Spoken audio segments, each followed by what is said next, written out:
Hi again. John Wesley Bready. This freedom whence? Chapter 17 now. Christendom, whither bound? He starts with a quote from President Coolidge. This book, of course, was first written and published in the build-up to the Second World War. Coolidge said, "America was born in a revival of religion. Back of that revival were John Wesley, George Whitefield, and Francis Asbury." Coolidge had said that at the dedication of the Asbury Memorial in Washington. And here's a quote from Viscount Bryce in his book Modern Democracies, Volume 2. "If the spiritual oxygen which has kept alive the attachment to liberty and self-government in the minds of the people becomes exhausted, will not the flame burn low and perhaps flicker out? Without faith, nothing is accomplished, and hope is the mainspring of faith." And also the French historian Élie Halévy, in A History of the English People, said, "A century earlier, John Wesley had defeated Voltaire. Would he defeat Karl Marx?" Christendom, whither bound? The mind and spirit of the transfigured Wesley are accurately mirrored in his oft-reiterated pronouncement. "The world is my parish." Whitefield's Catholicity of interest is reflected in his numerous Atlantic crossings and in his ceaseless journeyings up and down the wildernesses of the New World, sometimes in such exhaustion that he had to be lifted on and off his horse. Though a priest of the Church of England, Whitefield inspired the founding of many congregations within other denominations, for always unity of spirit and service, not conformity of creed and ritual, was his guiding principle. And dying in America, he was buried at his own request in a Presbyterian church in New England. Again, it is significant that Dr. Coke, the first superintendent Wesley ordained, crossed the Atlantic 18 times and died on the Indian Ocean on a missionary tour of Ceylon.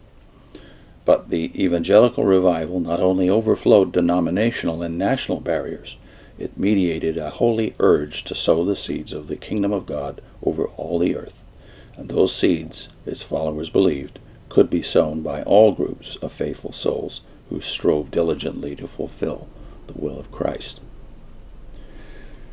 The subhead, The Revival in the United States. As long as the origin and evolution of American institutions are studied by free men, so long the Mayflower, the Pilgrim Fathers, and colonial Puritanism will abide as key influences, which no cynic or iconoclast can brush aside. Lord Bryce, Professor Ernest Barker, and other renowned scholars have repeatedly emphasized the close connection between the little democracies of the New England Congregational or independent churches, the winning of American independence, and the overthrow of the old corrupt monarchy of France.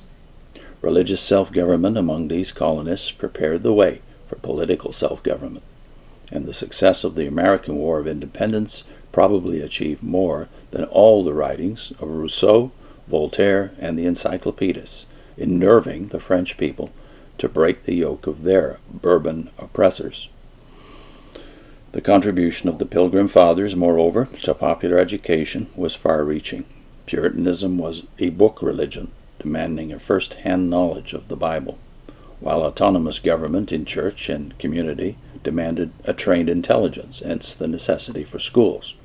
From the first, therefore, the Pilgrim Fathers established a system of common schools, and it is but emblematic of their thirst for knowledge that within 16 years of the sailing of the Mayflower, they had founded a college destined for world fame. Within 2 years of its founding came its first important legacy. Reverend John Harvard, dying childless in 1638, bequeathed all his books and half his estate to this new college, which thenceforth bore his name. Nor did these builders of New England forget their debt to certain venerable institutions of Old England. The community cradling the infant Harvard University was called Cambridge, in memory of the alma mater of several of its founders, for not a few of the Pilgrims were university men who cherished memories of youthful days at Cambridge and Oxford. But not only did these fathers of a mighty nation lay the foundations of liberty, self-government, and universal education, though their existence was long threatened both by the Indians and the French, and though for many years they forced a rugged soil for scanty bread, they finally conquered a wilderness and made it to bloom as a garden. They were courageous, adventurous men, these pioneers, men of vision and moral rectitude, conscious of a destiny and living for tomorrow rather than today. Their task, however, was so titanic, and they were so staunchly in earnest, that they had little appreciation of the subtler shades of life. Colors to them were white and black, moral problems yea and nay. The soldiers scaling a mountain citadel, they had scant time for speculation or debate. Their theology, too, though singularly direct and sustaining, was over-stern and legalistic. At some points, indeed, it was dour and forbidding. The blacker shadows of Calvinistic logic long dominated their doctrinal outlook.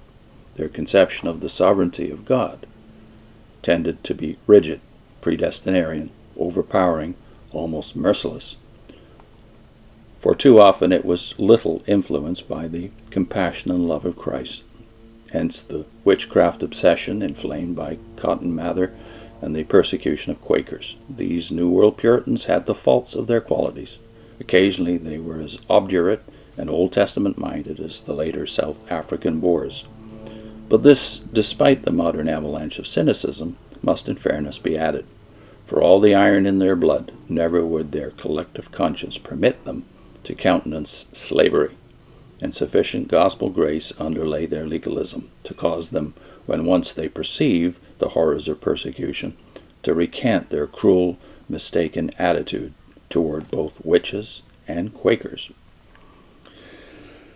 A fine balanced approach from Bready, who is, of course, in the Methodist tradition, not the Calvinistic. John Wesley, the founder of Methodism, of course, was in both traditions through mother and father. I'll put in a link to the founding fathers, how they saw the success or the failure of America.